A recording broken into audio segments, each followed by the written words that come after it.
దేవాది దేవుడైన శ్రీకృష్ణుడు, మహారాణి అయిన రుక్మిణీదేవి రాజసింహాసనంపై కూర్చోవలసిన వారు దుమ్ముతో నిండిన మార్గంలో ఒక రథాన్ని లాగుతున్నారు.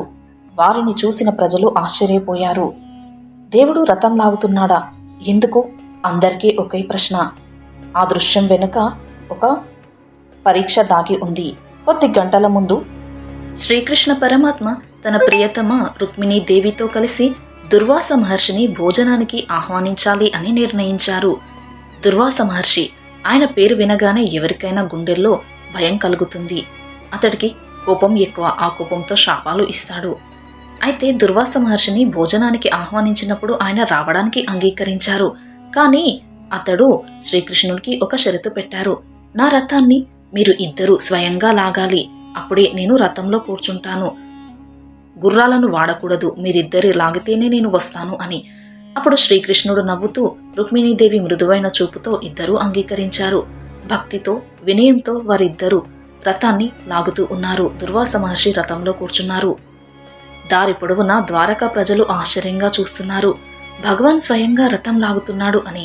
కొంత దూరం వెళ్ళాక రుక్మిణీదేవికి తీవ్రమైన దాహం వచ్చింది. ఆమె చాలా అలసిపోయారు. కాళ్ళు వణికాయి. గొంతు ఎండిపోయింది. దాంతో ఆమె శ్రీకృష్ణుడి వైపు చూసి మృదువుగా అడిగారు, నాథ, నాకు నీరు కావాలి తాగడానికి అని. శ్రీకృష్ణుడు వెంటనే తన కాలు యొక్క బొటన వేలితో భూమిని తన్నారు. వెంటనే భూమి చీలి స్వచ్ఛమైన తీపి గంగాజలం లాంటి నీరు పుట్టింది. ఆ కుండంలో నీరు మెరిసిపోతుంది, చల్లగా అమృతంలాగా. రుక్మిణీదేవి ఆ నీటిని తాగి తన యొక్క దాహాన్ని తీర్చుకున్నారు. ఆ స్థలమే ఇప్పుడు రుక్మిణీ కుండు అని పిలుస్తున్నారు. కానీ ఆ నీటిని ముందుగా దుర్వాస మహర్షికి అర్పించకుండా తానే తాగింది. ఆయన అనుమతి అడగలేదు.